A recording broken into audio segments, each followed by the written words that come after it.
అటు కేసీఆర్ సిట్టు విచారణకు సంబంధించి మరొకసారి కూడా పోలీసులు సిట్టు విచారణకు హాజరు కావాలంటూ కూడా కేసీఆర్కి మరొకసారి నోటీసులు ఇచ్చారు. అసలు కేసీఆర్ విచారణకు హాజరవుతారా లేదా? ఇంకోవైపు అటు ఎర్రవల్లి ఫామ్ హౌస్కు సంబంధించి అక్కడికి రావాలని కేసీఆర్ కూడా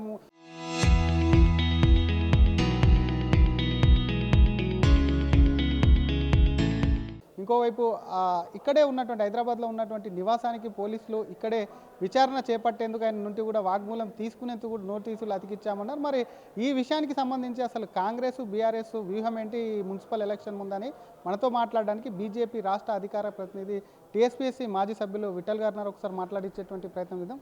సార్, చూస్తున్నాం ఒకవైపు ఎన్నికలు, ఇంకోవైపు కేసీఆర్కి సంబంధించిన సిట్టు నోటీసుల ఎపిసోడ్. ఈ ఎపిసోడ్ అంతా చూస్తే మీకు ఏమనిపిస్తుంది, ఏం చెప్తారు? సిట్ అనేది పూర్తిగా రేవంత్ రెడ్డి చేతిలో ఉంది. అది సిట్ అంటే సిట్టు, స్టాండ్ అంటే స్టాండ్. పేరుకు మనకు పోలీస్ ఆఫీసర్స్ కనిపిస్తారు కానీ సిట్ డైరెక్షన్ అంతా కర్త కర్మ క్రియ అంతా రేవంత్ రెడ్డి గారు. తన రాజకీయ అవసరాల కోసం ఎప్పుడు ఎన్నికలు వస్తే అప్పుడు దాని ఒక సిట్ అయిన ఆయుధాన్ని బయటికి తీసి ప్రత్యర్థులని అలజడి సృష్టించేసి తన రాజకీయ లబ్ధి పొందామని అనుకుంటున్నాడు. నిజానికి ప్రభుత్వానికి కానీ రేవంత్ రెడ్డి ప్రభుత్వానికి చిత్తశుద్ధి ఉంటే నిరంతరంగా దాన్ని కంప్లీట్ చేయండి. నిరంతరంగా సిట్ని ఎంక్వైరీ కోసం ఒక 6 నెలలు ఊరుకొని ఒక ఎలక్షన్ నోటిఫికేషన్ రాగానే మళ్ళీ ఒక నోటీస్ ఇవ్వడం, ఎలక్షన్ నోటిఫికేషన్కి ఈ నోటీస్కి అవినాభావ సంబంధాలు ఉన్నట్టుంది. సో అట్లా కాకుండా నిజంగా చిత్తశుద్ధి ఉంటే మీరు గతంలో చెప్పినట్టు ఫోన్ ట్యాపింగ్ జరిగిందని మీరు అనుకుంటే, ప్రజలు అనుకుంటున్నారు, అందరూ అనుకుంటే ట్యాపింగ్ జరిగింది, ఎవరు దోషులని తేల్చాలి. ఇప్పుడు ఇంకొక విషయం ఏంటంటే బీఆర్ఎస్ పార్టీ నాయకులని సిఆర్పిసి 160 కింద పిలుస్తూ ఉన్నారు. ఇది చాలా జాగ్రత్తగా మనం అర్థం చేసుకోవాల్సి. సిఆర్పిసి 160 ఏం చెప్తా ఉందంటే విట్నెస్ కోసం మాత్రమే పిలుస్తూ ఉన్నారు, అంటే సాక్షుల కోసం మాత్రమే పిలుస్తున్నారు. సాక్ష్యాధారాలను బట్టి నెక్స్ట్ ఆయన అక్యూజ్డా కాదని తేలుస్తారు. కానీ మొదటిగా పిలిచేది ఎవరు, ఏ గ్రౌండ్లో పిలుస్తున్నారు? 160 కింద. 160 కింద ఇప్పటికే బండి సంజయ్ని 160 కింద పిలిచారు, ఈటల రాజేందర్ గారిని 160 కింద పిలిచారు, రఘునందన్ గారు 160 కింద పిలిచారు, హరీష్ రావు గారిని 160 కిందనే, కేటీఆర్ గారిని 160 కిందనే, సంతోష్ రావు గారు 160, ఇప్పుడు కేసీఆర్ కూడా 160 కింద. 160 is nothing but witness. So విట్నెస్గా పిలుస్తూ మరి ఎవరు అక్యూజుడు? వీళ్ళందరూ విట్నెస్లే కదా. అధికార పార్టీ బీఆర్ఎస్ సంబంధించిన అందరూ విట్నెస్లు అవుతే దోషులు ఎవరు, అక్యూజుడు ఎవరు తేల్చాలా? ఇది మౌలికమైనటువంటి దాన్ని ఇది కేవలం రాజకీయ లబ్ధి కోసం మాత్రమే వాడి అప్పుడు అల్లజడి చేయడం కాదు. ఇవాళ కేసీఆర్ గారు చాలా స్పష్టంగా వారికి వాళ్ళకు డెఫినెట్గా సలహాలు సూచనలు ఇచ్చే న్యాయ నిపుణులు ఉంటారు. సిఆర్పిసి సెక్షన్ 160 కింద మహిళలకు కానీ 14 ఇయర్స్ లెస్ దాన్ 14 ఇయర్స్ ఉన్నటువంటి పిల్లలకు కానీ మోర్ దాన్ 65 ఉన్నటువంటి జెంట్స్కి పురుషులకు కానీ ఒక ప్రొవిజన్ ఉంది. తను ఎక్కడ కోరుకుంటే అక్కడ ఎంక్వైరీ చేయొచ్చు అని. ఆ ప్రొవిజన్ కిందనే ఇవాళ కేసీఆర్ గారు ఎర్రవల్లిలో నాకు ఎంక్వైరీ చేయొచ్చు అని చెప్పాడు. నేను సిటీలో అందుబాటులో ఉన్నాను, మీ పోలీస్ స్టేషన్ రాను, నాకున్న ప్రొవిజన్ నేను వాడుకుంటున్నా, ఎర్రవల్లిలో మీరు రండి అని చెప్పారు. దాన్ని తిరస్కరించారు. ఇవాళ వాళ్ళు మరి కేసీఆర్ గారు వాళ్ళ టీము బహుశా కోర్టుకు వెళ్తారా, లేదా రేపు మరి సిటీలో అందుబాటులో ఉండమని చెప్పారు, దానికి రిప్లై ఇస్తారా? ఇది ఏదైనా ఎన్నికల సందర్భంలో ఒక రాజకీయ లబ్ధి కోసం మాత్రమే ప్రయత్నాలు జరుగుతూ ఉన్నాయి. ఇద్దరికి లాభం అవుతుంది. ఇక్కడ కాంగ్రెస్ పార్టీ ఏమో బీఆర్ఎస్ని కంట్రోల్ చేసినామని చెప్పేసి ఒక రాజకీయ లబ్ధి పొందే ప్రయత్నం చేస్తున్నారు. బీఆర్ఎస్ ఏమైనా సింపతి వేవ్ని క్రియేట్ చేసుకొని చూసిరా మమ్మల్ని ఇట్లా అనేక రకాల ఇబ్బందులు పెడుతున్నారని సింపతి వేవ్ క్రియేట్ చేయి. ఈ రెండుటి మధ్యలో మేము భారతీయ జనతా పార్టీగా చాలా స్పష్టంగా చెప్పదలుచుకున్నాం.